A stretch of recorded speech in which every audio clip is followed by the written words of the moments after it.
Boa noite a todos. Prazer recebê-los aqui hoje, seja presencial ou virtualmente, nesse que é o nosso primeiro evento de 2018. Um ano com vários acontecimentos, né? Tem Copa do Mundo, eleições, que são coisas menores, mas principalmente a inauguração da GFAI Itaim, que vai acontecer no mês que vem. Eu sou o Caco Santos, sou sócio da GFAI e vou ser o gestor daquela filial, que vem na esteira, na verdade, das agências do Tatuapé e de Campinas, que inauguramos no ano passado, que foram as nossas primeiras expansões geográficas. E a gente faz isso com uma confiança muito grande no crescimento dessa profissão aqui no Brasil, e no crescimento dessa carreira. Alguns dados publicados nessa semana mostram que o Brasil, pelo 4º ano consecutivo, teve um crescimento de 2 dígitos em número de planejadores financeiros, um dos poucos países do mundo a fazer isso. E a gente vê isso na academia de planejamento financeiro. Não só pela quantidade de interessados que a cada turma vem crescendo e crescendo e crescendo, mas também pela qualidade das interações que a gente tem nas aulas, pela qualidade dos trabalhos que vêm sendo apresentados, pelo engajamento dos alunos que a gente tem visto aqui.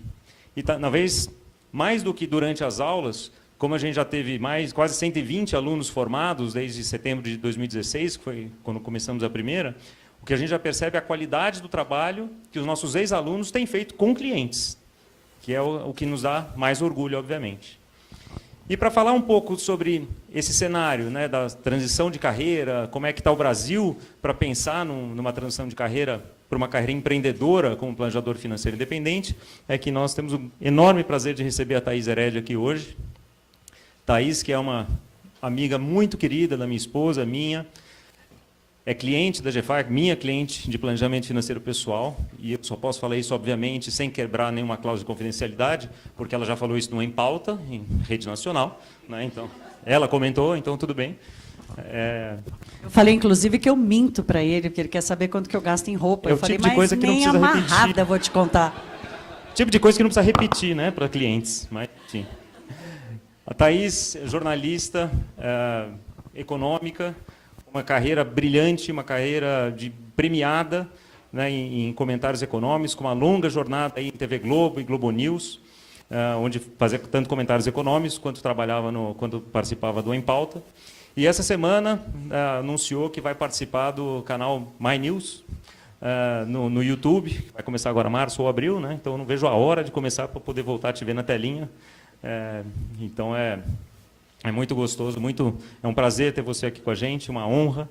E vocês não vieram aqui para me ouvir, vieram para ouvir a Thaís. Então, Thaís, com você. Muito obrigado. Bom, obrigada, Caco. Bom, boa noite a todos, boa noite a quem está nos assistindo aqui online. O privilégio é meu. Eu vou sentar um pouquinho, que eu estou meio avariada do joelho aqui, então vou me apoiar um bocadinho aqui.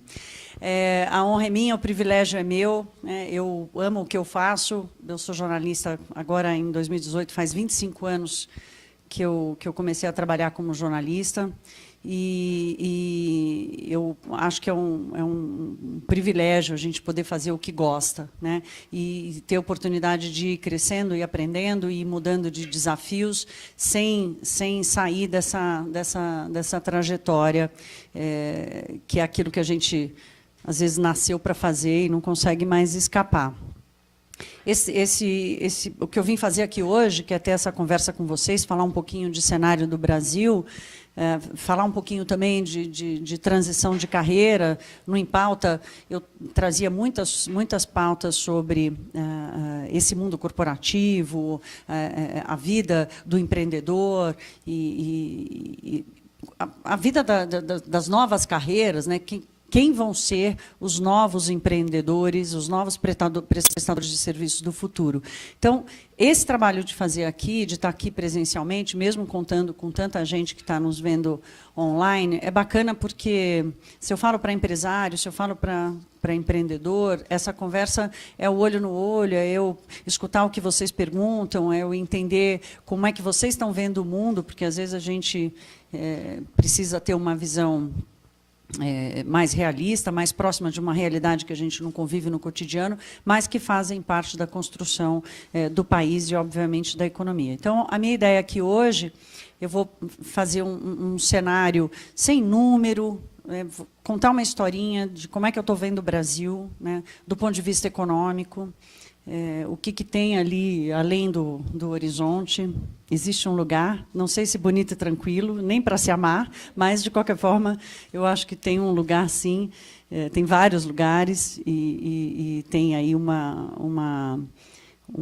ano que começa com muitos desafios importantes para o Brasil. Então, falar um pouquinho desse cenário, dizer para vocês como é que eu vejo que as coisas, como é que a gente chegou até aqui, como é que a gente começa esse ano de 2018, que, como o Caco disse, vai ser um ano bastante complexo, né? Temos eleições que já vai movimentar bastante, não só a coisa da notícia, mas a vida da gente, né? Diante de tudo que a gente viveu nos últimos 4 anos, parece que faz uma década, de tanta coisa que a gente viveu. A Eliane Cantanhede costumava dizer que foi-se o tempo que a gente vivia um dia histórico por ano. Agora a gente vive 3 dias históricos no mesmo dia, né? Então, assim, vai ser um ano bastante diferente para a gente, depois de tudo que a gente viveu nesses últimos 4 anos, chegar na boca da urna e escolher, né? Por que eu estou escolhendo isso? Quem são essas pessoas? O que eu espero delas? Que Brasil eu estou pensando para mim, para minha família, para minha carreira? Tem a Copa do Mundo, que todas as vezes que a gente teve os eventos misturados, né? A Copa do Mundo, em outras situações, ajudou o país a dar uma relaxada um pouquinho. Vamos ver como é que vai ser diferente. Do ponto de vista econômico é bom, porque, por exemplo, aumenta a demanda por eletrodomésticos, prestação de serviços, o comércio de bares, restaurantes, enfim, dá uma movimentada boa na economia, o que é sempre um fator positivo. Então, vamos começar. Eu trouxe aqui uma roda da fortuna com os elementos aí que eu coloco como elementos importantes da construção do cenário econômico no Brasil: inflação e juros, emprego e renda, investimento, como é que está o mundo, como é que anda a nossa confiança diante desse cenário, como é que estão as contas públicas, que é um calcanhar de Aquiles nosso, e, especialmente, como é que está o crescimento da economia, que é o fio condutor, o combustível, né, de todo esse cenário que a gente vai enxergar agora. Começar por inflação e juros, que eu acho que é a melhor notícia que a gente tem hoje, do ponto de vista da economia brasileira, e que há um ano, exatamente em janeiro, fevereiro de 2017, era impossível imaginar o cenário que a gente está vivendo hoje para a inflação e juros, né? O Banco Central baixou a taxa de juros ontem para 6,75% ao ano. Hoje saiu o IPCA de janeiro, que é o índice oficial de inflação, que é o menor desde a criação do Plano Real. A gente sempre coloca o Plano Real como uma referência para entender, né, como era a inflação. Não adianta falar de antes do Plano Real, porque não existia moeda, né? E o Plano Real foi em 94. Ou seja, a gente tem uma moeda que não é nem Balzac ainda, né? Uma moeda extremamente nova e que foi capaz de suportar a recessão que a gente viveu nos últimos 2 anos, né? Os descalabros todos que nós vivemos na condução da economia do país.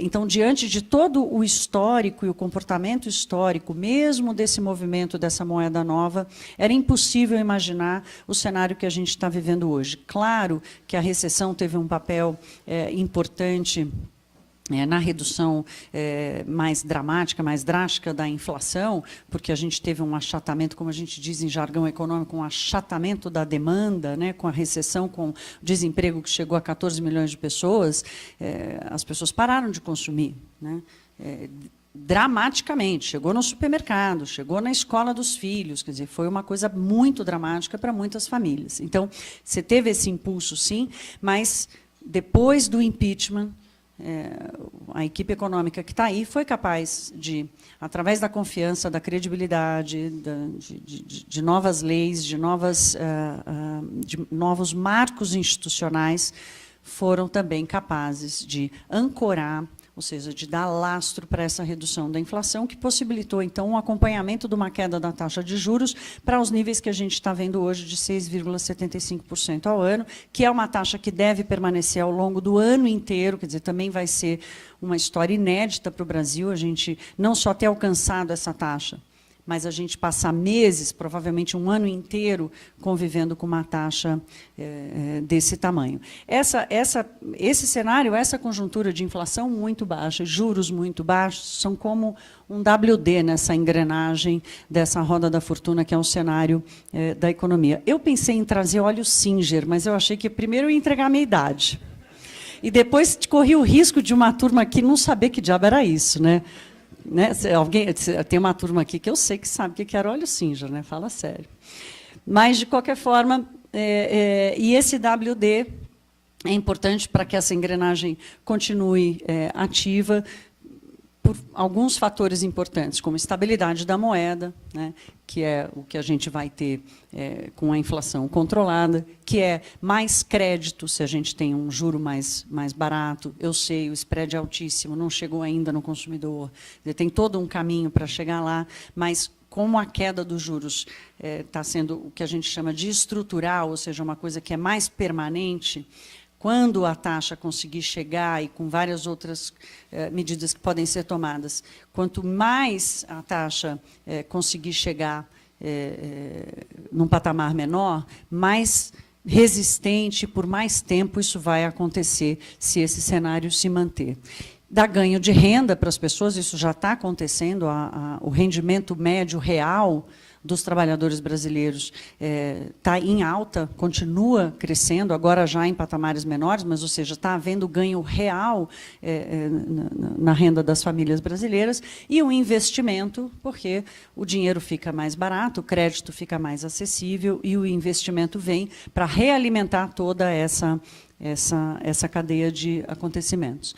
O segundo fator da roda da fortuna, que é o emprego e renda, também.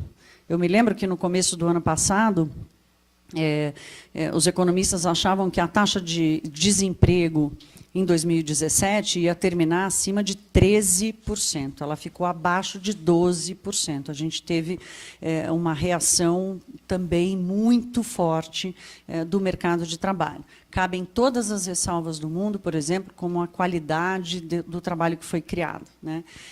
Ainda muito no setor informal. A economia brasileira é uma economia informal. A gente teve, no meio dessa transição, a aprovação da reforma trabalhista. Muitas empresas se anteciparam à aprovação que era dada como certa. Outras se prepararam para absorver rapidamente uma mão de obra sob um novo marco legal que a reforma trabalhista trazia. E, de novo, essa dinâmica se inverteu com o emprego caindo e a renda subindo, como eu disse agora há pouco, muito em função também da queda da inflação. Então, o movimento do mercado de trabalho foi absolutamente surpreendente, continua sendo surpreendente. As ressalvas quanto à qualidade desse trabalho que está sendo criado, elas vão ganhar uma nova leitura, na medida em que a gente entender como é que a nova lei trabalhista vai sedimentar e vai criar uma nova referência do que é mercado formal e do que é mercado informal no Brasil, né? Porque até hoje a única referência que a gente tinha de mercado informal no Brasil é a carteira de trabalho. Se você não tem a carteira de trabalho, você é informal. Vocês hoje aqui, né, os empreendedores, os trabalhadores por conta própria, que têm contratos firmados, podem não ter a carteira assinada, mas também não estão na informalidade. Assinou um contrato, emitiu uma nota fiscal, recebeu um dinheiro numa conta bancária, está formalizada. Você vai pagar imposto sobre essa renda, você vai consumir sobre essa renda declarada. Então, nós também vamos reaprender e criar novas referências do que é um emprego formal e informal, e vamos fazer uma releitura da qualidade do trabalho e do emprego que está sendo criado no Brasil. De qualquer forma, essa é a dinâmica que se apresenta hoje no Brasil. Daqui para frente, claro, a gente tem muitos questionamentos, enfim, não só por todas as incertezas que a gente ainda tem, principalmente na área política, e com relação às contas públicas, mas a dinâmica que está aí, essa trajetória que começou, ela é uma trajetória que também tem cara de estrutural. Ou seja, a gente pode ter alguns repiques nos próximos anos, mas dificilmente a gente vai entrar numa roda que vai nos devolver ao cenário de desemprego que a gente viveu nos últimos anos, que foi muito radical, né? Isso tudo, inflação baixa e juros baixos, fez com que as empresas, principalmente as empresas que deviam muito, conseguissem melhorar o seu fluxo de caixa, refazer todo o seu balanço de crédito. Enfim, tem um movimento aí acontecendo dos empregadores, e a GFAI hoje aqui, eu acho que é um exemplo disso, que está querendo gerar vaga, gerar trabalho, e está promovendo a academia e esses encontros com essa perspectiva. Aquele WD também é importante para essa dinâmica de emprego e renda, e também tem tudo a ver com a recuperação da economia. Está aí o avanço do consumo das famílias para comprovar o que eu estou dizendo aqui, né? Que quando o consumo das famílias cresce, é fruto exatamente dessa dinâmica, dessa inversão de queda do desemprego e aumento da renda no país. O próximo, que é investimento, que também foi bastante emblemático o que aconteceu nos últimos 4 anos. O investimento no Brasil vem caindo nos últimos 4 anos. E nos 2 últimos meses do ano passado, começou a haver uma reversão do investimento. Aqui não estou falando de investimento financeiro, estou falando do que em economia a gente chama de investimento, formação bruta de capital fixo. Investimento é construção civil, fazer galpão novo, é comprar máquina nova, trocar o caminhão, é investimento fixo, daquele que vai melhorar a sua capacidade de produção. Ele vinha em queda acentuada nos últimos 4 anos, melhorou um bocadinho durante 2017, mas, de novo, surpreendeu no final do ano, fazendo com que houvesse aí uma inversão. Onde é que a gente viu isso? A gente viu nas importações de máquinas e equipamentos, na produção de máquinas e equipamentos, que começou a melhorar no final do ano passado. Dinheiro sobrando no mundo é um dos combustíveis dessa retomada do investimento. O Brasil, eu costumo dizer que o Brasil é inevitável, né? É impossível não investir dinheiro no Brasil. A questão é de quanto nos custa, né? De risco e de preço, mas é impossível ficar de fora do Brasil, especialmente nesse momento, né? E nós temos também, que aí é mais para frente, olhando para frente, de como é que vai se dar essa dinâmica do investimento, um fator importante, que é a ociosidade da capacidade instalada. Outro jargão econômico quer dizer o seguinte: quanto tem de máquina desligada ainda? Quanto tem de galpão vazio, né? Quanto tem de gente ainda para ser empregada, para começar a trabalhar e produzir? Nós temos uma lacuna, que é essa ociosidade, que faz com que esse investimento na nova máquina, no novo galpão, no novo prédio, seja adiado. Ele já começou, surpreendente mesmo diante dessa ociosidade que a gente vê hoje, que é uma outra surpresa que veio no final do ano. Pode acontecer uma coisa de renovação e inovação tecnológica, não necessariamente de galpões, mas algum investimento fixo vai acontecer, mesmo com o cenário de ociosidade na economia que a gente está vivendo. O mundo tem dinheiro sobrando para tudo quanto é lado, né? A gente está vendo esse movimento de capital beneficiando especialmente os países emergentes. O Brasil não ficou de fora disso, até porque, estruturalmente, do ponto de vista dos fundamentos macroeconômicos, né? Que é um pouco o desenho dessa roda da fortuna que eu trouxe aqui. Que desenho é esse? É de um país que está com uma moeda estável, de um país que está com seus marcos legais, mesmo que sejam confusos, principalmente do ponto de vista tributário, né? Alguém sempre faz essa ressalva. Estão mais transparentes, quer dizer, o Brasil está mais transparente de 1 ano e meio para cá. Então, o dinheiro está vindo de qualquer jeito, e o Brasil tem sido um dos grandes beneficiados desse fluxo e excesso de capital que tem no mundo. O que está acontecendo agora, que a gente viu um pouco esse repique, quem acompanhou o noticiário viu o que aconteceu nas bolsas do mundo inteiro, hoje se repetiu um pouco esse cenário de quedas e tal, é uma reprecificação do dinheiro lá fora. Quanto custa o dinheiro lá fora? Nós passamos praticamente uma década, desde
mas ela ficou descasada.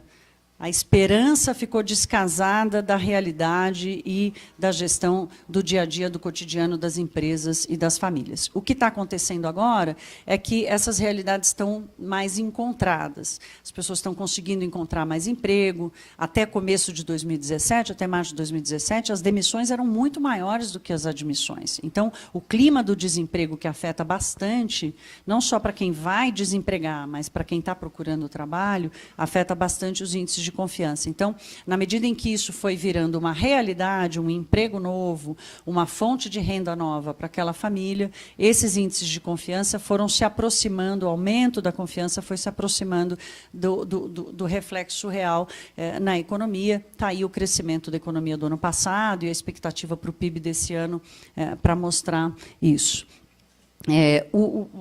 Claro que a gente teve o fim da recessão, os juros mais baixos, a inflação controlada, de novo aquele WD fazendo um impulso importante aqui.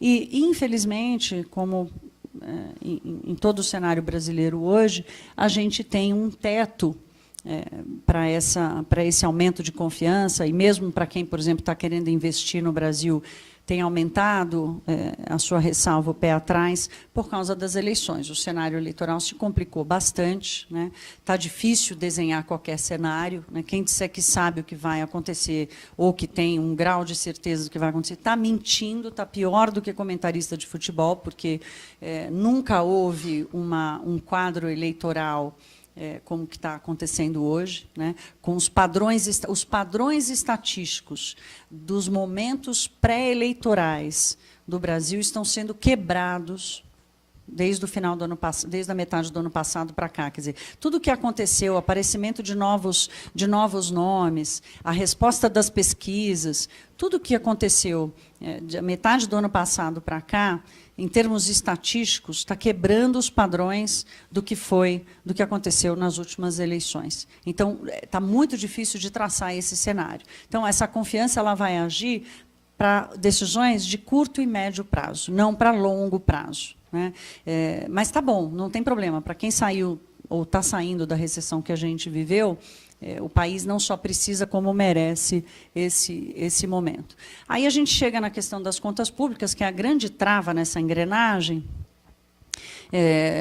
que é a situação que o país, que o Estado brasileiro enfrenta. O Estado brasileiro quebrou, não só federal, mas municipal e estadual também. Os estados estão quebrados, os municípios, muitos municípios estão quebrados, a gente mal consegue entender a realidade dos municípios. São 5.000 e tantos municípios no Brasil, a maioria deles depende do setor público, a sua economia está absolutamente ligada ao setor público, que perdeu sua capacidade de investimento,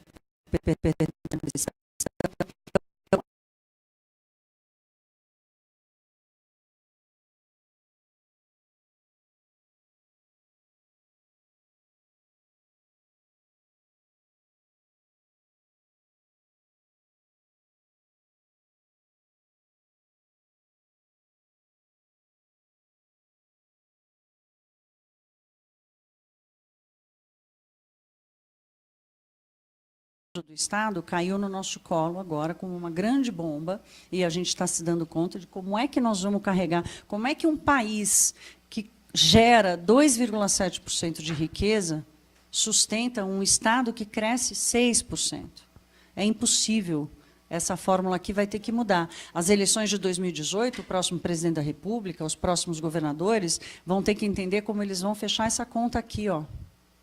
E muito, o que é tão grave quanto, muito desse crescimento da economia dessas duas últimas décadas foi absolutamente dependente do Estado brasileiro, via crédito subsidiado, via desoneração de imposto, via favores para os amigos do rei, né? Então, são interconexões dessa realidade que não se sustentam mais, né? E a gente vai ter que lidar com isso, mesmo que seja intuitivamente, de longe, mas essa é a realidade que a gente vai ter que encarar. Então, nós vamos discutir prioridade, vamos discutir privilégio, vamos discutir paridade, vamos discutir igualdade, vamos discutir quem está a fim de pagar o quê e quanto, né? Essa que é a grande discussão. Se a gente não tiver essa discussão de como fazer a economia crescer mais para um Estado que pelo menos vai parar de crescer 2 vezes, quase 3, mais de 2 vezes o que a gente é capaz de produzir, isso não vai se sustentar. É para essa relação que a tal das agências de classificação de risco olham, né? Porque ela olha para isso e fala assim, como é que esse país vai sustentar isso? É impossível. Imagina essa conta na sua casa. Ninguém sustenta isso. Né? Então, a gente teve mudanças muito importantes que fazem parte da construção daquela credibilidade, daquela mudança estrutural que propiciou e permitiu a redução da inflação e a redução dos juros. 2 que eu destaco muito, que foi a criação do teto de gastos, que é para dizer, olha, esse elefante não vai crescer mais do que a inflação, ou seja, do que a renda real do Brasil. É isso que o teto de gastos está falando. Falou assim, bom, mas então como é que a gente faz para gastar mais com saúde e educação? Então, nós vamos ter que resolver como que nós vamos gastar esse dinheiro. É isso que o teto de gastos faz. Ele não congela o gasto da educação e da saúde, ele vai nos obrigar a escolher como que nós vamos gastar esse dinheiro que vai estar disponível. A segunda mudança que eu considero absolutamente importante, que é a tal da TLP, que é a nova taxa de juros cobrada pelo BNDES, que é um assunto chato, técnico, e que, no fundo, quer dizer o seguinte, o Estado brasileiro não vai mais dar dinheiro para quem ele escolher, pagando muito menos do que o resto de todos nós paga. Porque era isso que acontecia nos últimos anos. O BNDES, que é um banco estatal, ia lá e dava crédito para as empresas que ele escolhia. Entre 2007 e 2014, foram só 500 bilhões de reais. Para fazer uma comparaçãozinha rápida, o Bolsa Família custa 28 bi, o orçamento da saúde é 115 e o da educação é 130. Eu estou falando de 500 bilhões de reais que o BNDES deu, a uma taxa de juros ali por volta de 4,5%, 5%, enquanto vocês todos pagavam uma taxa que não era essa, mas vamos pensar numa referência, que é a taxa básica do Banco Central de 15. Existem 2 dinheiros na economia? Existe um dinheiro só, né? Se a gente só tem um dinheiro e ele vale 15, se tem alguém comprando por 6, alguém vai pagar essa diferença, né? A gente que pagou. Então, a nova taxa de juros do Banco Central, do BNDES quer dizer o seguinte, você quer dar um crédito mais barato para uma empresa tal, você pode dar, mas o Congresso vai ter que aprovar. E isso vai ter que estar no orçamento, ou seja, aquele orçamento que a gente vai ter que discutir dentro do teto de gastos, se a gente quer gastar mais com saúde, com educação, com investimento ou com previdência do funcionário público, nós vamos ter que incluir nesse orçamento quanto que nós vamos gastar para dar dinheiro mais barato para quem quiser crescer no Brasil e investir no Brasil. Porque você pensa assim, tudo bem, a gente deu 500 bilhões para a galera, cobrando aí um jurinho de pai para filho, e o investimento no Brasil fez assim, né? Não, o investimento despencou por 4 anos seguidos, não acabei de falar? Então, essas 2 mudanças também foram importantes para criar todo esse ambiente de credibilidade, mudança estrutural que proporcionou a queda da inflação, a queda dos juros, a melhora da confiança e a volta do investidor para o Brasil. As privatizações, elas vêm com muito mais do que um benefício de criação de caixa, que é essa discussão. O governo vai vender tudo que precisa fazer caixa. Precisa mesmo. Agora, o benefício da privatização não é só no dia que o dinheiro entra no caixa. É daqui a 6 meses, quando eu não tenho que cobrir o buraco daquela estatal. É daqui a 2 anos, quando eu não tenho que cobrir o novo buraco daquela estatal, porque se ela não melhorou de eficiência, se ela não teve capital para investimento e inovação, ela vai precisar de dinheiro. E o dinheiro para a estatal só sai de um lugar, do Tesouro Nacional. Então, as privatizações, a gente pode discutir aqui o que precisa, o que não precisa, o que pode, o que não pode, o que tem uma ligação com a soberania nacional, podemos discutir tudo isso. Agora, o que não dá é para um país ter 157 estatais.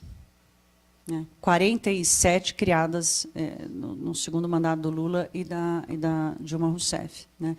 Então, não dá para um país ter 157 estatais. Acho que já venderam algumas, diminuiu um bocadinho, mas, mesmo assim, nós temos que ir para 15. Não dá para ter 150 estatais no Brasil. Então, as privatizações vêm como um respiro de caixa, sim, agora, no presente, e vem como uma coisa que a gente chama em economia de mitigação de risco fiscal, ou seja, lá na frente eu não vou precisar botar a mão no Tesouro Nacional, emitir dívida, aumentar a dívida pública para bancar uma empresa estatal. E, claro, tem uma reforma da Previdência que vai, não vai, vai, não vai, vai, não vai, acaba não indo. Eu me lembro que eu comecei a tratar a questão da reforma da Previdência faz uns 3, 4 anos, e eu falava para plateias e eu perguntava: quem é a favor da reforma da Previdência? Todo mundo levantava a mão. Todo mundo não, vai, uns 70%. Empresário e tal, sabe como a coisa funciona, quanto custa a conta para pagar, levantava a mão. Aí eu falava assim: então tá, então pode fazer agora? Ah, não, peraí, que agora eu vou me aposentar daqui a 2 anos.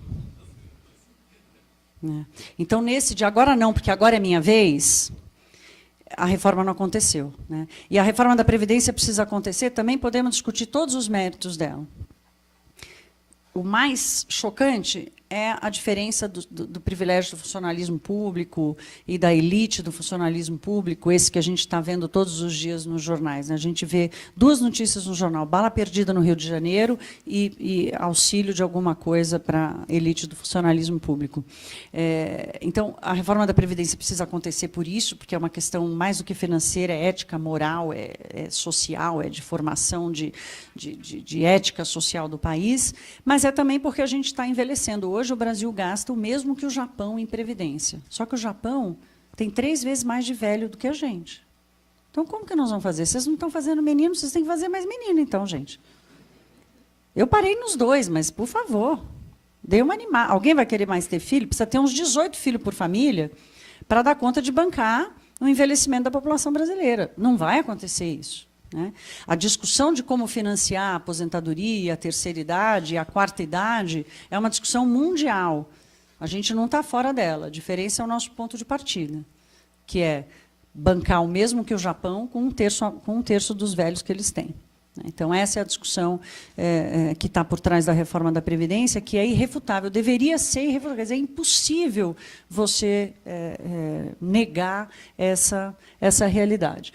Hoje teve uma discussão, se vota até semana que vem. Hoje eu me dei conta, eu falei: será que se fevereiro tivesse 31 dias, talvez eles dessem conta, né? Mas como só tem 28, aí eles não vão dar. E a culpa não vai ser do Congresso, porque quem mandou fevereiro não ter 31 dias, né? Quem que inventou esse negócio de fevereiro só ter 28 dias, e tem carnaval e tal? Então, está aqui uma trava. A gente lá atrás, eu mesma era um pouco mais alarmista. Eu falava: vai quebrar tudo, o país vai se afundar.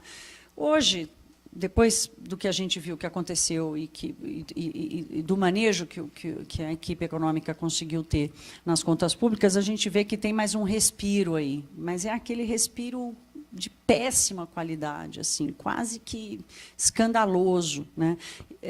E que não nos permitiria o adiamento desse tema. Mas parece que o que tudo indica é o que vai colocar. Né? E esse aqui nós já vimos.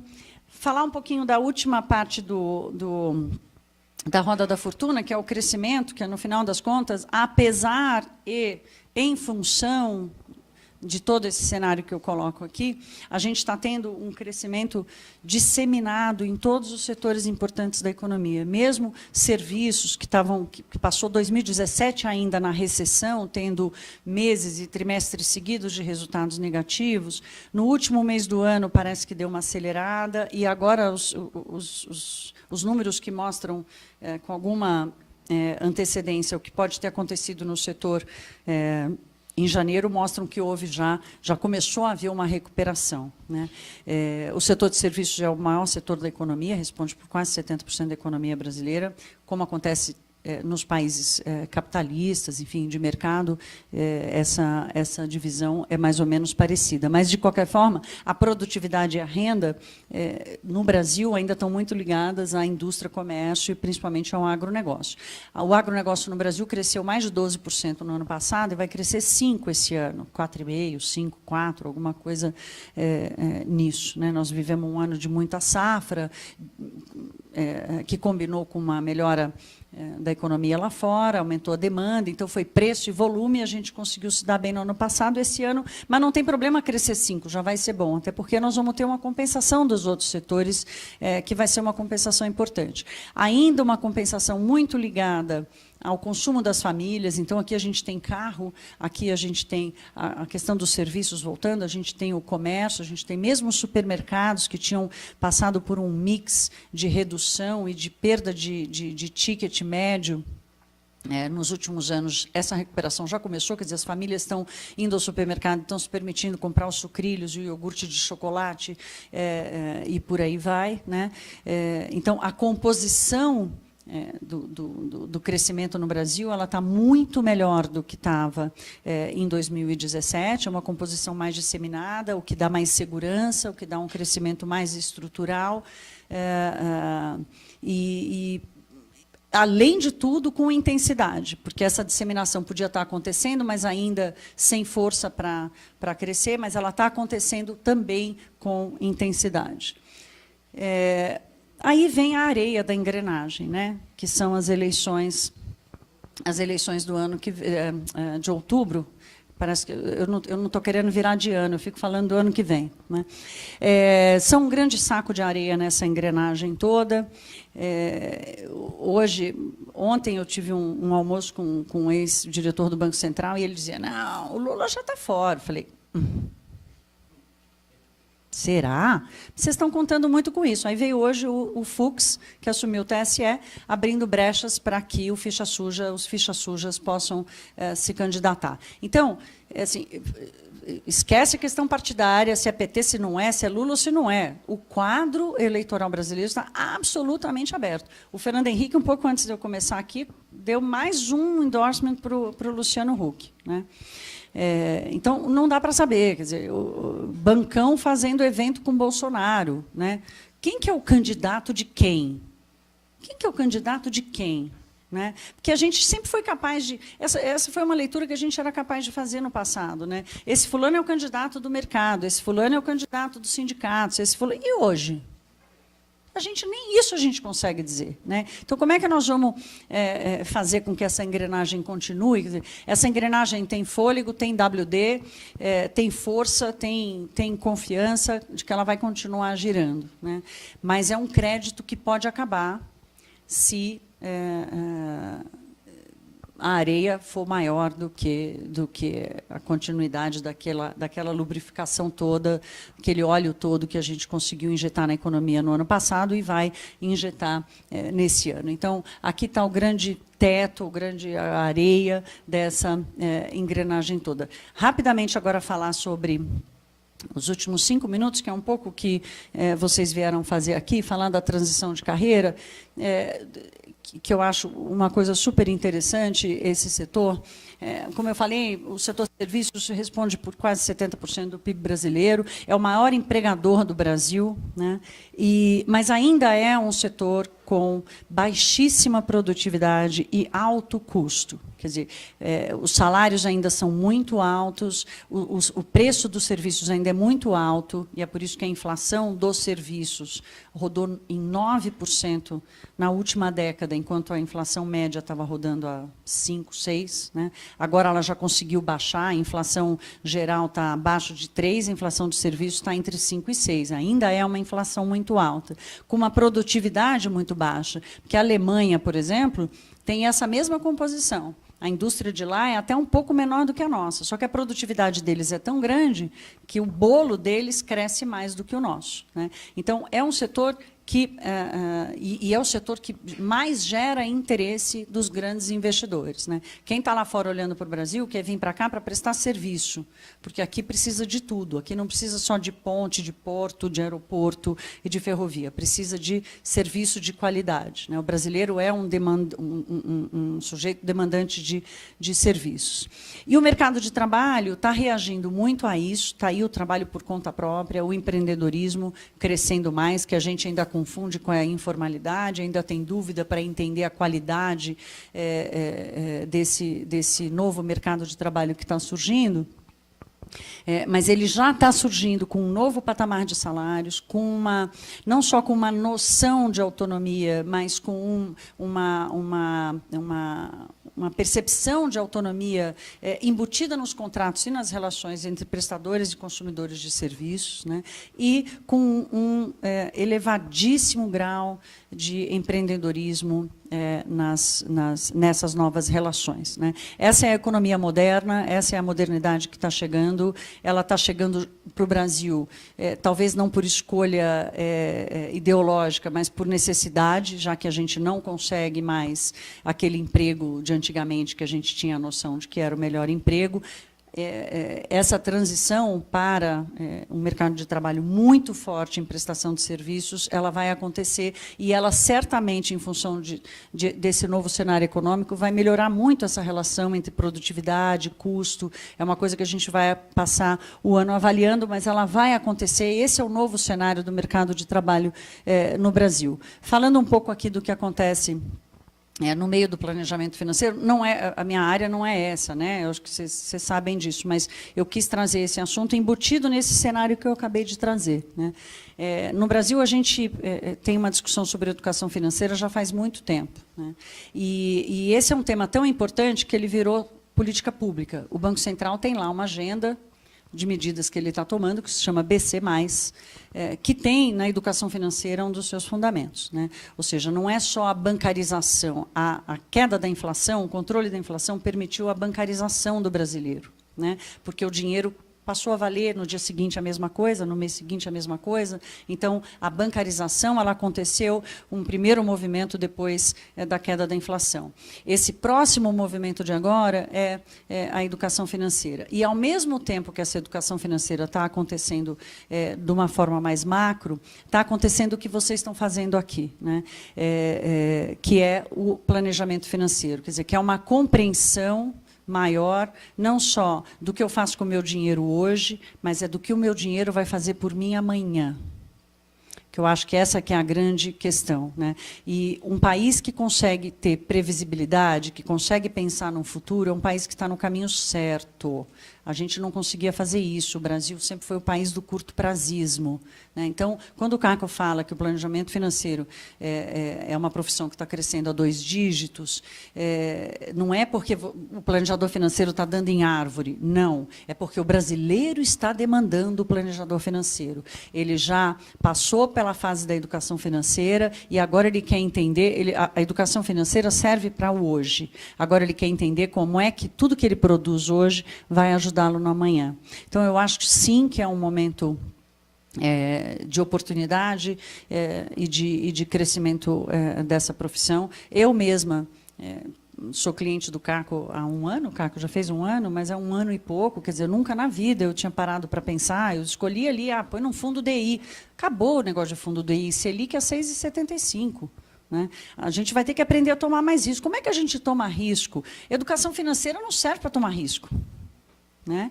Educação financeira serve para você, pelo menos, saber como é que você lida com o seu dinheiro no dia a dia. Agora, como é que eu vou tomar risco? Que, aliás, é uma briga que eu tenho com o Caco, além do vestido, do custo do vestido. Eu tenho pavor desse negócio de risco. Eu entendo de juros e inflação. Não vem falar de fundo para mim, que eu já fico nervosa, entendeu? Então, enfim, fazendo brincadeira, mas brincadeira à parte, acho que tem aí uma grande oportunidade para isso acontecer, e eu fico, de alguma forma, eu fico feliz de ver esse crescimento, porque a inteligência do brasileiro que está por trás disso, dessa preocupação, e o Prêmio Nobel de Economia do ano passado, né, é a evidência de que esse comportamento é o que define o rumo da economia, né, é de como eu me vejo hoje, mas especialmente como eu me planejo para amanhã, quer dizer, quanto de previsibilidade, o que a minha expectativa para amanhã me provoca hoje, que decisões que eu vou tomar hoje, se eu tenho X ou Y previsão para o que vai ser o meu futuro, vai ser fator determinante para a condução da economia. Não só as escolhas macroeconômicas ou da condição da política econômica, que é uma coisa que está mais ou menos acertada já no Brasil, mas é esse dia a dia, é essa inteligência que está por trás dessa demanda cada vez maior pela prestação de serviço de qualidade, que pode, inclusive, reverter esse quadro de baixa produtividade do setor de serviços brasileiro. Então, eu fico por aqui, abro para respostas. Além do Horizonte, existem vários lugares, Eu espero que eu tenha contribuído aí para mostrar para vocês um pouco como é que eu vejo essa casinha chamada Brasil. Eu tenho uma visão realista sobre o Brasil, estou super preocupada com a questão eleitoral, mas eu, em 25 anos de carreira, os últimos 15 anos fazendo economia, ou mais, 18 anos, totalmente ligada à economia, pela primeira vez, eu estou conseguindo pensar que realmente está havendo mudanças estruturais importantes na condução da economia do país, e se isso tiver reflexo no nosso dia a dia, melhor ainda. Estou aberta a perguntas, então, gente. Obrigada.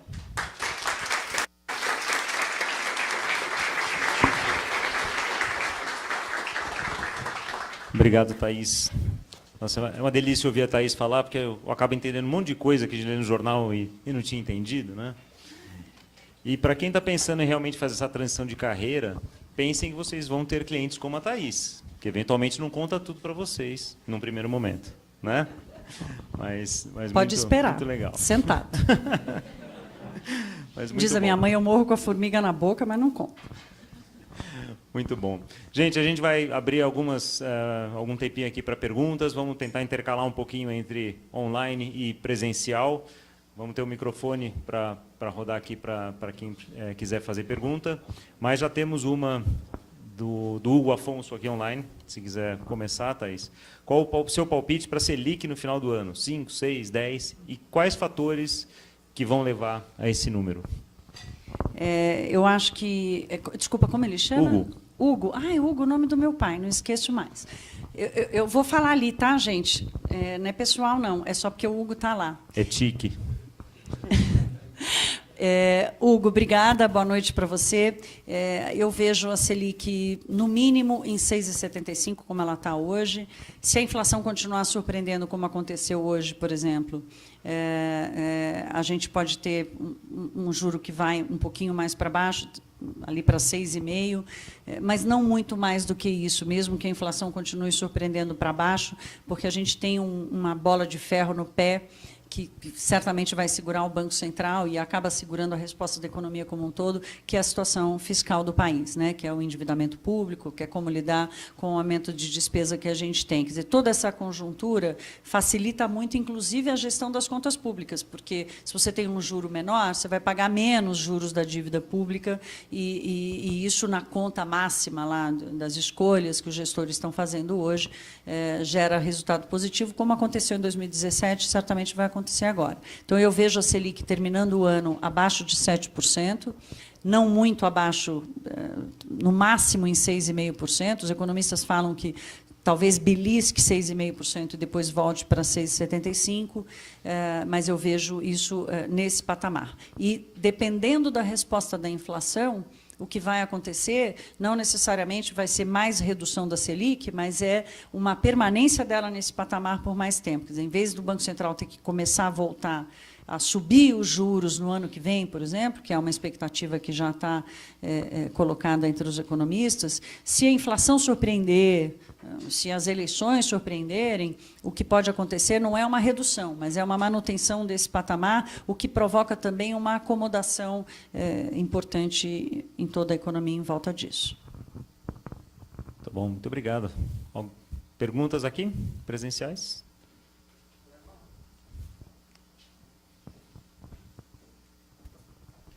Boa noite, sou o Walter Rufino e futuro aluno GFI, né?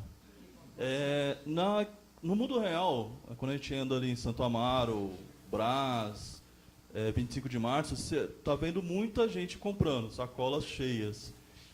Você acha que isso impacta mais rapidamente a vida do planejador financeiro na prática, na vida real? E segundo, na parte de candidatos, aí faltou o João Amoedo, do Partido Novo, que é mais ligado ao mercado também, só comentar. Não, faltou o João Amoedo, você tem toda a razão, é que aqui eu estava... infelizmente, o João Amoedo ele vai participar muito mais como um ponto importante de debate, né, do que como um candidato viável. Infelizmente, não é nem porque eu voto ou votaria nele, não, porque eu acho que é um perfil de candidato que precisaria estar muito mais inserido nesse cenário e nessas possibilidades do que ele está hoje. Mas a gente precisa amadurecer essa ideia ainda, né? Que não é uma ideia nova só para nós, é uma ideia nova para o mundo todo, mas, de qualquer forma, a gente ainda não sabe lidar com isso. Você pergunta se as pessoas estarem consumindo muito, se isso vai impactar no planejador financeiro, porque você vai mandar ela consumir mais e ela vai querer consumir mais, é isso? Ou menos? Você vai falar, compra menos e ela vai querer comprar mais. Olha, isso coloca uma questão que independe da coisa do planejador financeiro, que é uma característica da economia brasileira, né?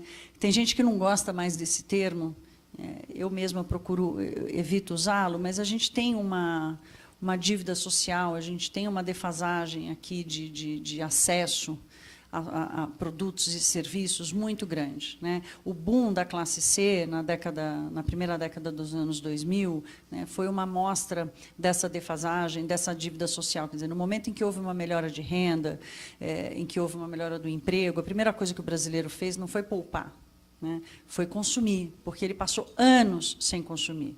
Então, muitas vezes eu tentei explicar a reeleição da Dilma falando da máquina de lavar roupa, né? Porque as famílias de classe média, média alta no Brasil, que se opuseram demais a ex-presidente, não entendiam como é que as pessoas podiam votar de novo na Dilma. Foram gerações de família em que a mulher, à noite, estava no tanque, né? No momento em que ela consegue comprar uma máquina de lavar roupa, porque o crédito foi barato, porque houve desoneração na linha branca, porque houve subsídio do crédito, porque houve um aumento do emprego, mesmo que a produtividade fosse baixa, e aquela família consegue encaixar uma máquina de lavar roupa, que não vai funcionar só porque tem sabão em pó, vai funcionar porque a energia elétrica chegou lá, vai funcionar porque, de um jeito ou de outro, a água chegou lá. Isso muda, isso provoca uma mudança de percepção sobre o mundo que quem tem a máquina de lavar roupa em casa há gerações não entende. Então, talvez vocês vão ter o desafio de equilibrar essa lacuna enorme do acesso, né, que é real e que não é coisa de socialista ou de comunista, é uma questão da realidade da vida dos brasileiros, entre esse desejo do consumo, né, e o aprendizado de adiar o consumo, não de abrir mão do consumo, né, que é um pouco isso das sociedades avançadas. O Japão, por exemplo, eles são tão equilibrados emocionalmente que eles adiam o consumo eternamente, né? A alegria deles não está no consumo de hoje, a nossa está, né? E é por isso que a gente aceitou pagar 3 carros, 5 geladeiras, 10 fogões, porque a nossa alegria estava no quanto que aquele bem cabia no meu orçamento do mês. E não no quanto de dinheiro eu estava transferindo para alguém que não, para um saco sem fundo, né? Que é o tal do pagamento dos juros, enfim, o custo do dinheiro para ter acesso àquilo. Então, talvez o benefício de vocês seja alguma coisa entre a permissão desse acesso e o aprendizado do adiar o consumo, de se planejar e adiar o consumo, adiar um pouco a alegria de ter esse bem numa situação em que o dinheiro vai ter mais valor, em que a situação daquela pessoa vai ter um orçamento mais equilibrado. Muito bom, muito obrigado. E é muito bom quando as pessoas percebem que, fazendo esse planejamento, compram uma geladeira pagando uma geladeira, e não 2, 3 ou 5. No Brasil, talvez seja difícil comprar uma geladeira pagando uma geladeira, porque o crédito é uma coisa absolutamente saudável. O país tem que ter crédito. O Brasil ainda tem um crédito muito baixo, né, comparado mesmo a economias emergentes. Então, o crédito é uma coisa saudável. O que não é saudável é a gente ter um crédito com o custo que a gente tem, com os prazos que a gente tem, né? Então, se a gente caminha para essa coisa permanente de inflação e juros, é por isso que eu falo tanto dessa dupla, e falo dela como um WD, como um óleo Singer, porque ela realmente vai fazer com que essa engrenagem funcione por mais tempo, né? E que a gente consiga chegar no momento em que o crédito vai nos permitir comprar uma geladeira só, ou talvez uma geladeira e 10%, e não pagar 3 geladeiras, porque o crédito existe para que eu possa fracionar a minha renda e ter mais acesso. Agora, fracionar a minha renda, ter mais acesso, pagando 10 vezes o que vale cada produto, isso é que está desequilibrado.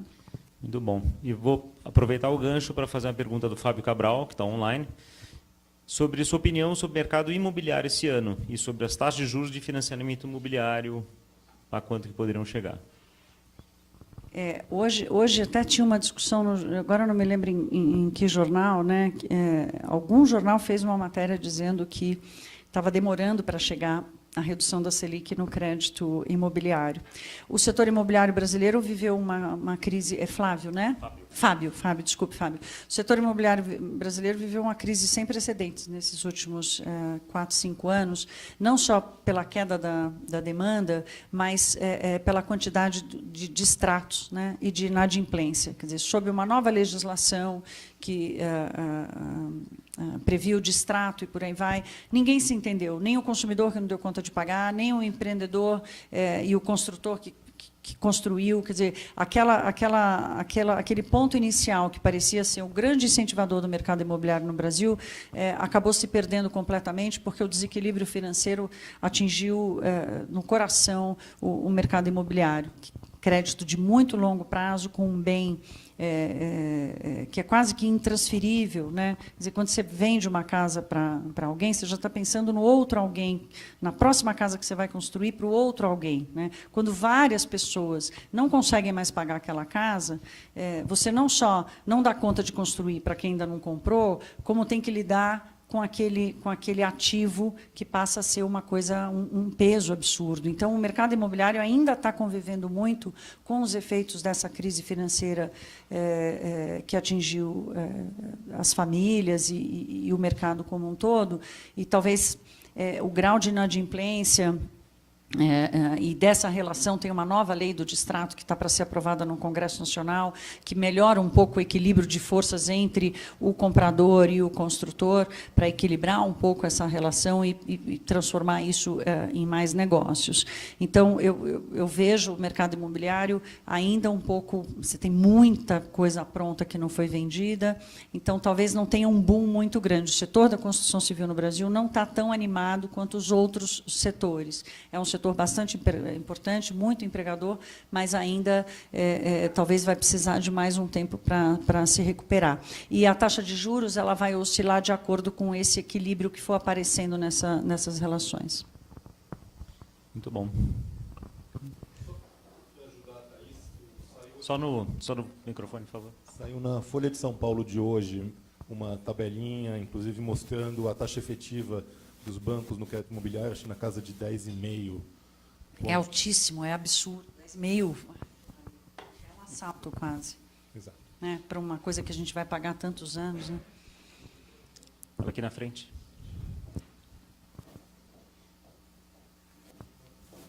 Boa noite, sou a Carla. Ainda não sou autônoma, mas um dia. Com relação... São duas perguntas, na verdade.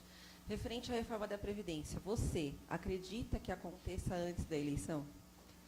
E com relação à eleição, você acha que vai acontecer de ter uma nova criatura que vai surgir aí para a gente conseguir ter alguém decente para poder votar? Esse pessoal vocês deixam vir assim. Eu vou piorar. Tem porteiro não? Aqui não? Eu vou piorar, porque o Tiago Barbosa fez uma opinião aqui, fez uma pergunta sobre qual a sua opinião e do mercado quanto ao perfil do próximo presidente. Se vai apoiar a reforma ou será populista. Boa sorte. $1 milhão. Posso passar o nome da minha conta, não? Carla, né? Carla, não, eu não acredito que vai aprovar a reforma da Previdência antes da eleição. Apesar de eu torcer muito para isso, mas eu não acredito que vai acontecer, né? Até porque, se acontecer, vai ser uma coisa muito pequena, absolutamente distorcida, acontecendo ou não, a gestão da Previdência, da folha de pagamento e da aposentadoria, a forma como a gente enxerga esse instrumento de financiamento da terceira idade, do envelhecimento da população, vai ter que mudar. Essa discussão ela está longe de se resumir a esse projetinho que está lá. De qualquer forma, seria uma sinalização bastante importante, mas não, eu não acredito que ela vá acontecer, até porque fevereiro só tem 28 dias. Então, primeira pergunta. A segunda pergunta, eu acho que... Está tudo bem aí? Gente, isso é encosto, hein? Fui falar de eleição, fui falar do meu candidato, o trem caiu. Vou te falar, hein? Esse lugar aqui... Estou brincando. Vamos lá. Eu acho que mais importante do que o candidato, né, ou tão importante quanto o candidato, claro, ainda mais diante do cenário que a gente está vivendo, a gente vai ter que prestar muita atenção na agenda, né, porque a gente tem algumas fórmulas que estão aparecendo aí. A gente tem a fórmula do populismo, a gente tem a fórmula do reformismo, a gente tem a fórmula da renovação, a gente tem a fórmula da tradição, a gente tem a fórmula desse cara que é absolutamente liberal, a gente tem a fórmula do politicamente incorreto, do politicamente correto. Talvez a gente vá ter que... A escolha mais sensata vai ter que buscar um pouquinho de cada uma dessas características, né? A gente vai ter um populista reformista? A gente vai ter um inovador populista? Um inovador populista pode nos causar um grande problema, né? A gente vai ter um extrema-direita reformista? Será que a gente quer isso? A gente vai ter um inovador reformista? Já pensou que lindo? Talvez esse nome ainda não tenha aparecido. Então, eu acho que o desafio, e está imposto a mim também, nesse sentido, é tentar pescar essas características e tentar encontrar numa pessoa só, né? Que vai ser super difícil. E essa característica ela não vai ter que estar presente só no presidente da República, né? Porque a formação do Congresso Nacional no ano que vem, mesmo que o sistema eleitoral brasileiro não nos permita uma renovação como a gente gostaria, né? E a gente vai ter que conviver com o velho lá bastante tempo, os candidatos eles vão ser obrigados a se posicionar sobre isso, se querem mais reforma ou não, né? Mesmo eles querendo evitar o assunto, até dizer que chega, o assunto virou a condição. E ele vai ter que estar presente. Então, eu não tenho candidato e eu também não tenho fórmula. Eu tenho as fórmulas que eu não quero de jeito nenhum. Pois é, então, é difícil, vai ser bastante complicado, vai ser um aprendizado importante para o Brasil, assim como a eleição da Dilma, por exemplo, foi em 2014, né, que eu acho que até hoje muita gente ainda não se deu conta do porquê que isso aconteceu, né? E aí pode levar mais tempo, quer dizer, em vez de achar que é uma coisa só ideológica, partidária, imaginar, tentar olhar um pouco a transformação que aconteceu, mesmo que tenha sido a um custo altíssimo de corrupção e por aí vai, né? Não estou justificando, gente, não é rouba, mas faz, estou longe disso, estou tentando só dar uma sugestão de leitura para a gente entender até como é que a cabeça do brasileiro está formando opinião sobre o que vem por aí. Mas eu não tenho essa resposta. A gente pode conversar ali no corredor, depois de passo. Temos mais uma pergunta aqui?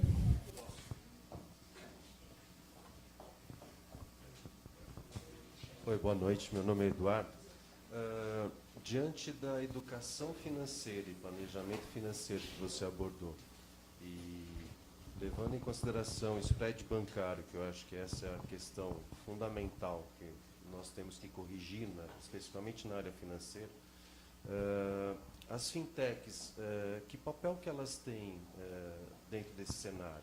Você acredita que elas vão ser algo realmente disruptivo ou elas vão acabar crescendo e, à medida que elas coloquem a cabeça um pouquinho para fora da caixa, um grande banco vai lá e abocanha e a gente continua na mesma situação? Eduardo, muito obrigada por essa pergunta. Vocês estão vendo aqui que tem uma sigla aqui, CP, na minha mão? Vocês conseguem ver? Não. Eu anotei aqui antes de entrar, porque eu esqueci de botar na minha apresentação, e eu falei, eu vou botar aqui bem grandão para eu lembrar de falar. E não adiantou, porque eu não falei do mesmo jeito. Mas a sua pergunta me ajudou muito, porque CP quer dizer cadastro positivo. E cabe exatamente na pergunta que você está me fazendo pelo seguinte.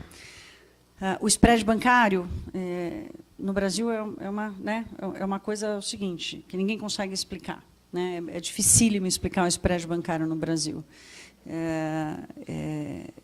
E é um nó que praticamente não se desfaz. Mas, de alguma forma, ele tem sido atacado de uma maneira mais eficiente nesses últimos anos. Quer dizer, vai ser impossível manter o spread bancário como ele está hoje, com o nível de inflação e juros que a gente está. Né? Porque, se a gente tiver uma retomada do emprego que seja um pouco mais permanente, né, você não vai ter justificativa de spread bancário tão alto, com estabilidade da moeda, estabilidade financeira, estabilidade do emprego e juros mais baixos. Então, a questão do fundamento econômico está colocada e vai ser importante para pressionar esse movimento. Tem 2 outros movimentos importantes, que são exatamente o cadastro positivo é um e o outro são as fintechs.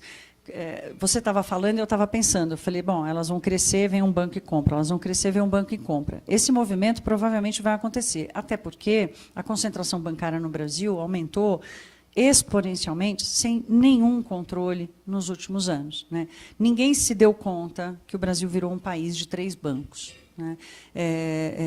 Do tamanho que a gente é, isso não pode, isso certamente não é saudável, né? Não é saudável. Como é que você vai desfazer isso, né?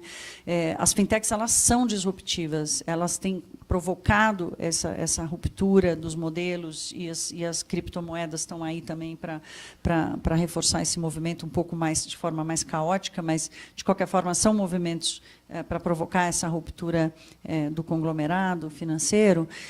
Então eu acredito sim que as fintechs vão ter um papel importante, mesmo que seja para provocar uma mudança na relação entre o banco e o consumidor, né? Porque esses bancos que estão comprando as fintechs, eles estão sendo obrigados a assumir o jeito de gerir da fintech, né? Ele está fazendo a mudança de fora para dentro, né? Vamos ver se isso vai ser permanente, mas o primeiro movimento é essa mudança que vem de fora e mexe na estrutura de dentro. E o cadastro positivo, que está para ser aprovado no Congresso Nacional, essa é uma pauta, por exemplo, que o presidente da Câmara coloca como uma pauta possível, se não aprova a reforma da Previdência, aprova o cadastro positivo, que hoje tem um cadastro positivo no Brasil, mas as pessoas têm que autorizar. Né? E a nova lei, ela inverte, seremos todos incluídos no cadastro, a gente só sai se quiser. Né? E isso vai, com o tempo, formar uma base de informação, né? E vai diminuir muito o valor da informação sobre as pessoas no Brasil, que é uma coisa que é caríssima e que certamente está dentro do spread bancário. Né? Então, são instrumentos e ferramentas e uma participação importante do fundamento econômico, que é essa mistura de inflação, juros e emprego e por aí vai, que podem chacoalhar bastante essa raiz tão maléfica que é a do spread bancário. Eu fui assessora de imprensa do Armínio no Banco Central, entre 2000 e 2003. E eu me lembro que, um ano antes de eu ir para lá, em 99, eles já estavam lá. O João Borges, que hoje é o comentarista do Jornal das 10, era meu chefe, eu era repórter da Band lá em Brasília. Aí ele virou para mim e falou assim, pegou um papel e falou assim, olha, me mandaram lá do Banco Central, vai ter uma cerimônia lá no Palácio Planalto, agora você vai lá. Aí estava escrito assim, spread bancário no Brasil. Eu falei, ferrou, é hoje que eu vou perder o emprego. Eu falei, escuta, o que está escrito aqui? Era um documento que eu tenho até hoje guardado. Era um documento enorme do Banco Central, foi o primeiro documento do Banco Central para tratar o spread bancário como uma questão que precisava ser combatida no Brasil. Até então, era o que se produzia sobre o spread bancário no Brasil era para descobrir o tamanho dele, por que ele era daquele tamanho. Isso foi em 99. Em 2000, quando eu cheguei no Banco Central, a primeira coisa que eu fui na reunião de diretoria, eu falei, vem cá, aquele tal de spread bancário, vocês vão resolver quando aquele negócio? E não conseguiram resolver até hoje. Né? A evolução da economia pode provocar essa mudança, mas, de qualquer forma, eu ainda vejo bastante resistência, mas menos forte, a não ser pela falta de concorrência, mas o fundamento e essas provocações podem fazer uma redução, sim. Lá atrás, para o menino ali.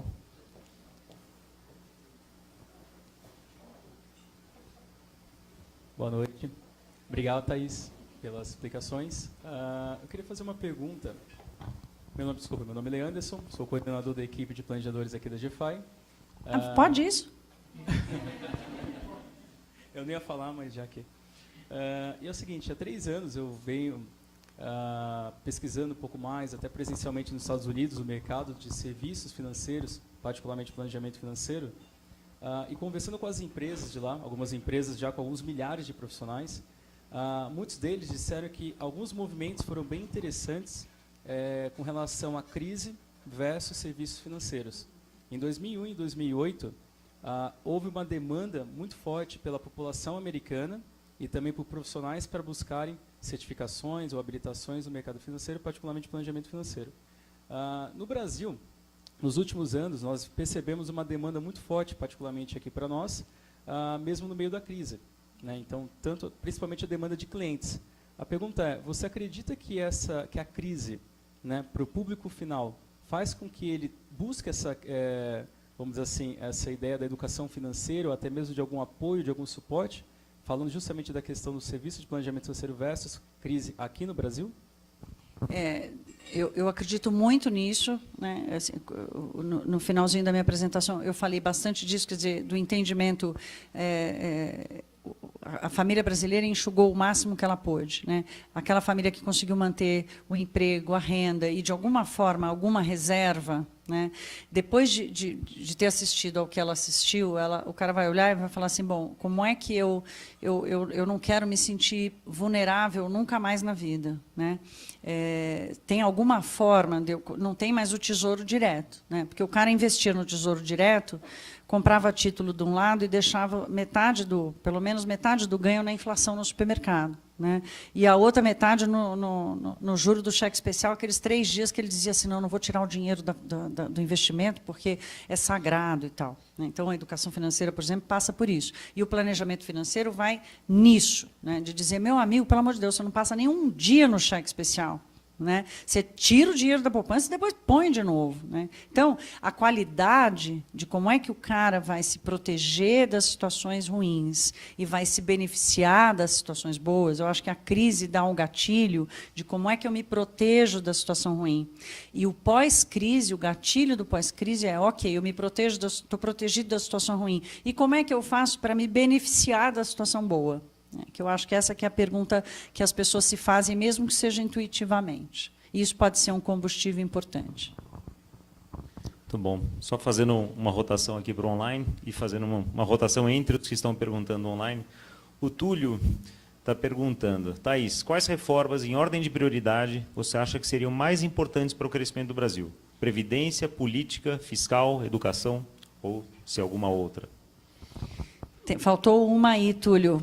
Previdência, em primeiro lugar, tributária, que é super importante. Quer dizer, a reforma tributária ela tem um poder de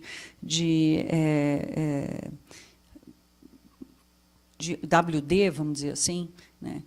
Muito mais profundo do que as condições macroeconômicas, porque ela vai direto nessa questão, por exemplo, que é uma questão que eu bato muito nas minhas conversas, que é a questão da produtividade, né? O sistema tributário brasileiro ele não é só caótico, mas ele é caríssimo, e ele é caríssimo, inclusive, para lidar com ele. Não é a quantidade só de imposto que a gente paga, é quanto a gente gasta para entender quem deve, quanto e quando tem que pagar, né? Então, a reforma tributária talvez seja uma agenda importante que pode... Tem lá um projeto do Carlos Rauli, que está pronto, que é um projeto inteligente, que talvez seja o projeto mais inteligente que apareceu de reforma tributária no Brasil nos últimos 20 anos. E, então, coloco ela como super prioritária depois da Previdência. A reforma política, ela é super importante, né? Ela teria que ter acontecido em 2016, para evitar que a gente chegasse nisso que a gente chegou. Acho que a gente tem hoje uma classe política absolutamente acuada, né? Dependente do foro privilegiado, dependente de todos os gargalos da justiça brasileira, e dificilmente a gente vai conseguir enxergar algum avanço de qualidade. Então, aí já não é nem uma questão de prioridade. A gente vai ter que seguir com ela. Talvez a economia tenha que fazer um papel mais importante de se descolar disso primeiro, para depois abrir espaço para essa discussão.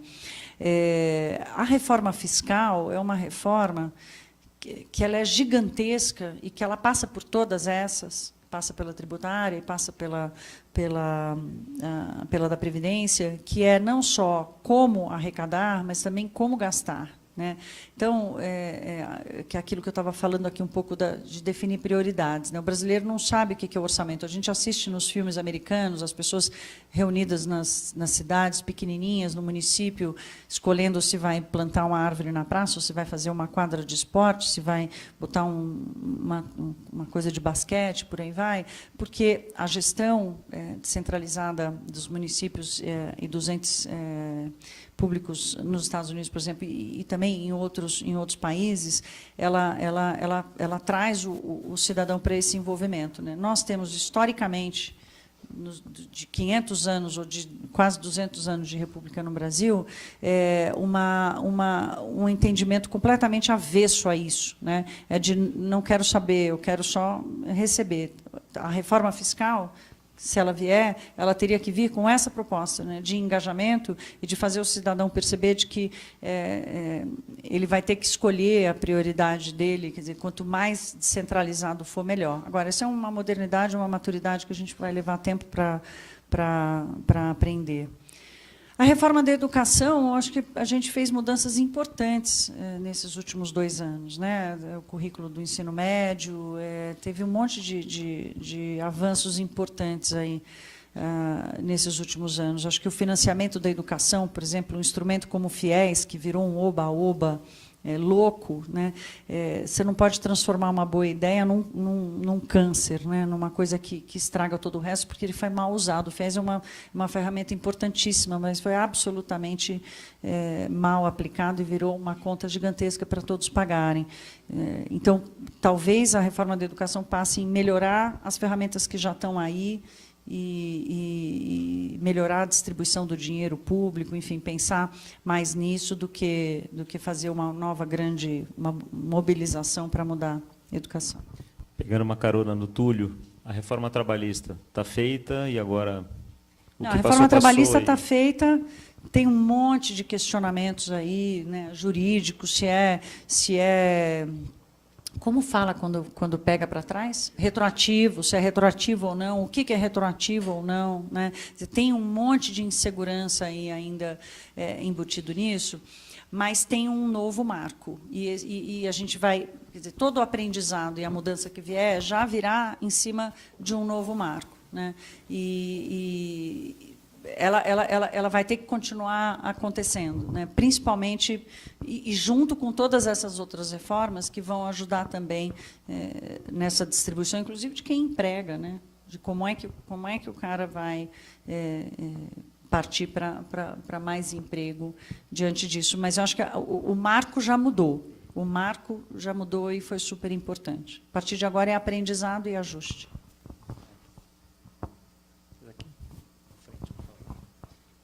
Para ela aqui fazer a pergunta, falar. Boa noite, Thaís, obrigada. Eu sou a Adriana e eu fiquei com uma dúvida aí em relação à questão da reforma da Previdência. O governo está vendendo a imagem de que vai aprovar e que vai aprovar logo. Você disse que não acredita. Aí eu estou pensando na precificação dos ativos. Eles estão precificados para quê? Para previsão de uma reforma acontecer, estão precificados para a reforma que não vai acontecer agora. Se ela acontecer, nós vamos ter um boom financeiro. Se ela não acontecer, nós vamos entrar num movimento ruim, intenso, de queda da economia. Então, assim, o que está precificado? Está precificada a não aprovação. Já está precificada a não aprovação. Se tem uma força contrária, né, a esse downsize que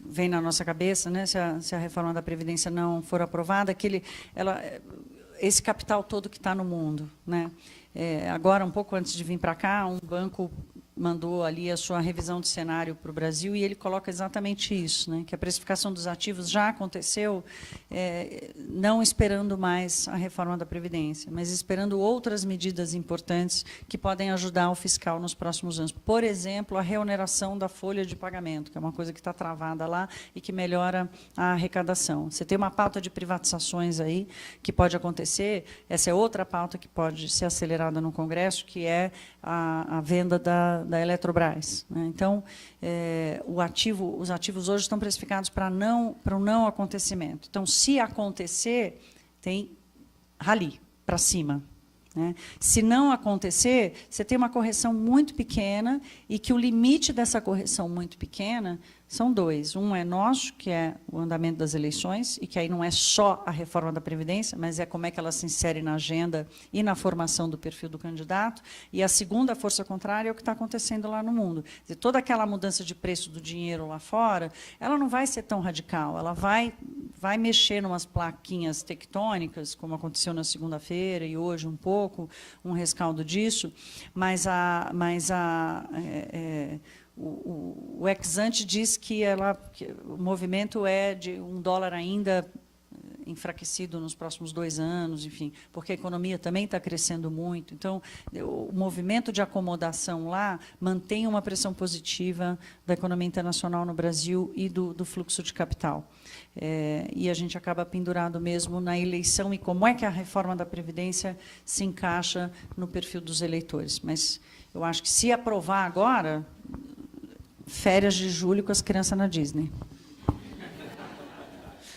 Muito bom. A gente está chegando no finalzinho aqui do nosso tempo. Acho que dá tempo de fazer mais uma aqui do online. O Fábio Cabral perguntou de novo, quer saber o que você tem a dizer sobre cooperativas de crédito, principalmente sobre opções de investimento que são muito limitadas.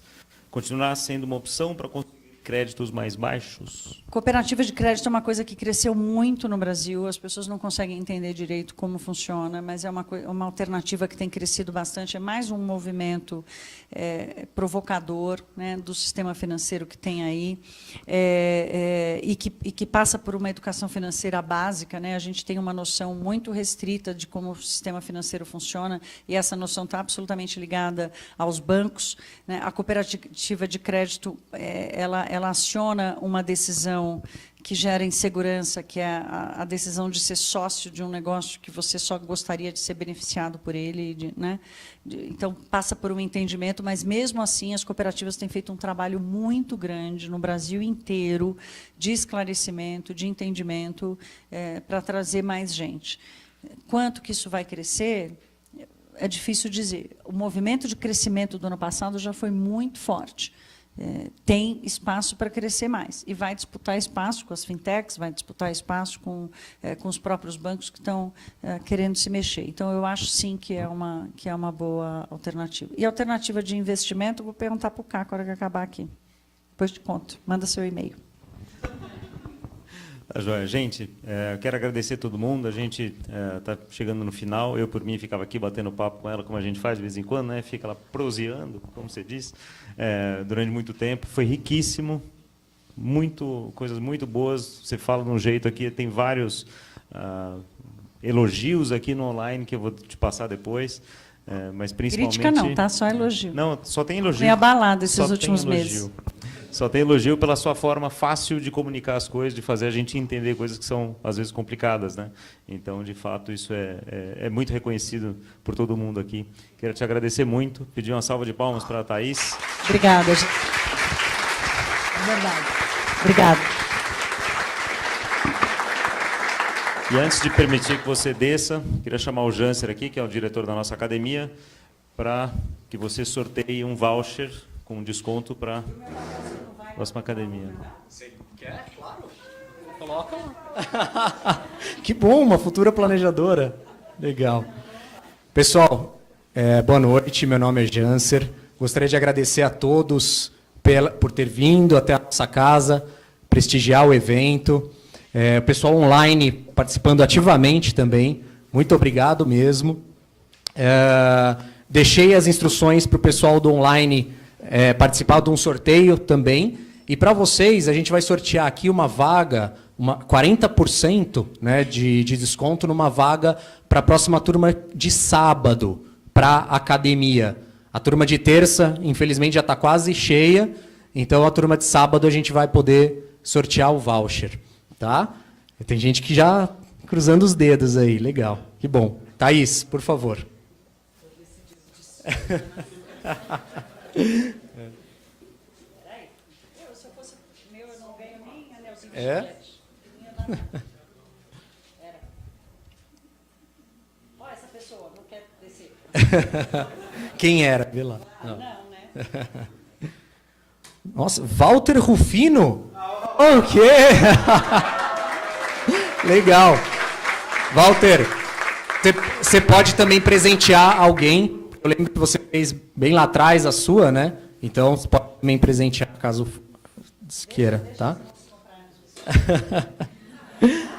Legal, parabéns. Thaís, muito obrigado novamente. Pessoal, para quem está presencialmente aqui, tem um coquetel para a gente continuar conversando e alongar um pouco mais esse papo. Para o online, obrigado por nos acompanhar. Da próxima vez, se tiver oportunidade, vem aqui acompanhar presencialmente com a gente também. Obrigado, boa noite.